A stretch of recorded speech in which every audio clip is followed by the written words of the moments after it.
because they're parrots. So he's a blue he and she, obviously.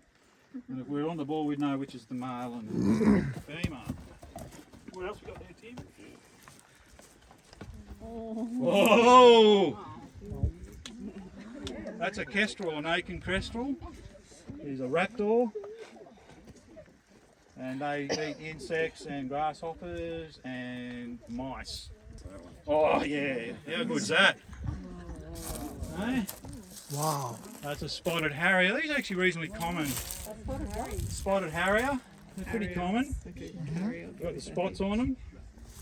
And they feed on the ground, they eat mice and rats. So that's a real benefit to us, particularly for our grain crops. And it's not that obvious, but it has a very large wings. So that's why it's such a beautiful flyer. Oh, hey, who knows what that is? Yeah. Well, top of the class, tawny frogmouth. How cute's that?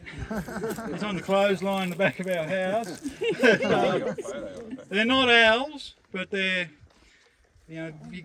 how good is its camouflage and that sort of thing? So we have a lot of these. The tawny frogmouth.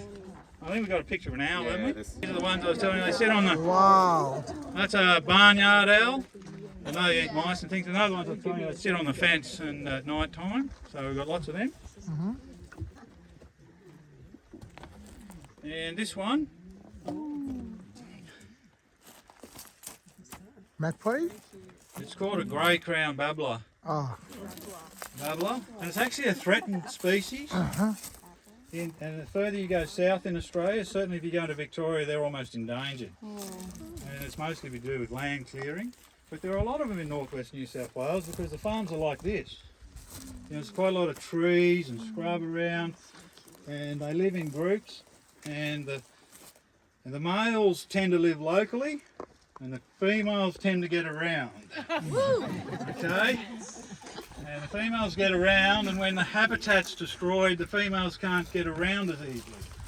And so obviously then the breeding goes down. But there's some, when we go back to the conference centre, there's 2 families of them in the trees outside the conference centre. So hopefully you might see them. So these are water birds. We've got a dam out the back. That's what is it?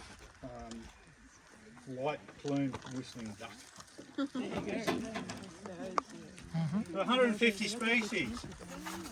And then, but that all took 5 years and a lot of labour, so we thought there has to be a better way. So I sort of cracked this joke last year when the Commonwealth Bank, but it's a bit the same. What would the bank do if you robbed it last night? What would they be doing this morning? Well, they'd probably do a stock take, and you've fleeced all their money. So they're going to start, how are they going to do that? You must watch TV, crime shows and things. Fingerprints, right? What else do they do? Cameras, camera footage, acoustics. They listen to see who was there. And what do they do with the paintbrushes and stuff? Forensic. So they're swabbing for DNA. So that's called environmental DNA. So we went down that route. So we installed, well, this one's called an anabat sensor. Put 20 of these in a network across the property. So this one listens to the bat. So I'm going to try and play your bat sound in a minute. We put the cameras up like that. Same in the bank, isn't it? And anything that moves past it, it takes a photo.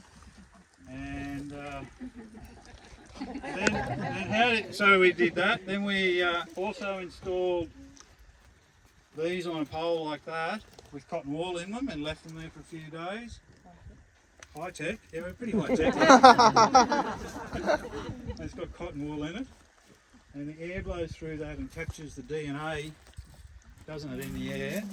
And then we can send that off to a lab down to ANU in Canberra, and they've got the signatures and they can tell us exactly who's been around. So we had one that we could tell you've been here today. And we did the same with a drone. We put some of them up on a drone and flew them around, and we found the other way. Now Tim obviously thought I was going to paint the house, so he put the paint roller in on the back seat. But the other thing we do, it's the same with rub that paint roll up the trunk of a tree to get some DNA off the tree, or rub it on the ground to do that. Interesting. and then you can analyse the DNA. So we did it a number of different ways. I've got to paint the house now. And what we found, so with the eDNA work, we found 200,000 bits of data, 700 taxonomies roughly. With the bat work, we found 15 species of bats, 5 threatened species of bats, and also similar sort of numbers with the birds. Sorry, go, how long was that? What period again?